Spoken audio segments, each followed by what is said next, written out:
Well, I've known Steve and worked with him for many years.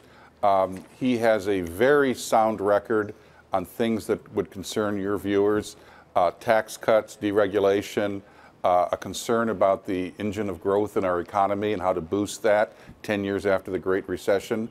And in addition, as to whether or not he's qualified, most of the criticism is that he doesn't have a PhD in economics. The chairman of the Fed, Jerome Powell, doesn't have a PhD in economics, and most of the chairmen of the Fed have not had a PhD in economics or even been economists. Steve would be one of 10 to 12 members on the board that make the decisions on interest rates and other Fed policy. One voice at the table. I think the Fed is self-confident enough and probably has enough of an institutional ego that it can take one House critic inside its building who might say, you might be doing something wrong. Remember, the Fed in December, finally admitted we made a mistake about interest rates. They had scheduled 2 interest rate increases in 2019. Those are all gone. The Fed needs to be watched, and criticized, and audited.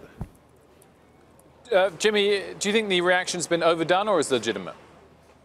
Listen, I think he makes a strong case for Steve to join Larry Kudlow over at the NEC, or maybe over at the Treasury Department as Assistant Deputy Secretary, for public relations. I think those would be perfectly fine jobs. I think the president, when thinking about the Fed, should approach it just as he does with the Supreme Court. He looks for highly qualified jurists.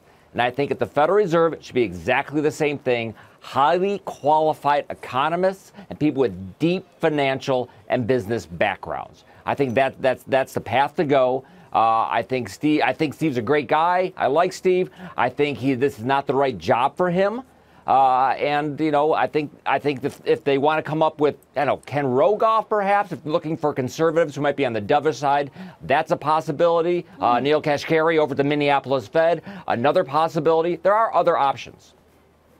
So, John, I think the criticism isn't about any of this. I mean, I get that people are poking holes in his background. He doesn't have a monetary policy degree. He doesn't have a PhD, as you said, not the intellectual gravitas that Greg Mankiw accused him of.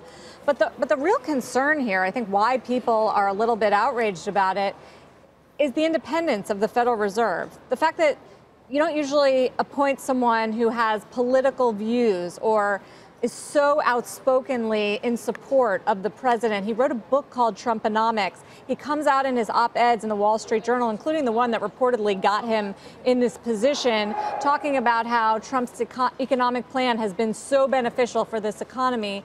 And having someone like that on the Federal Reserve does compromise its credibility and independence.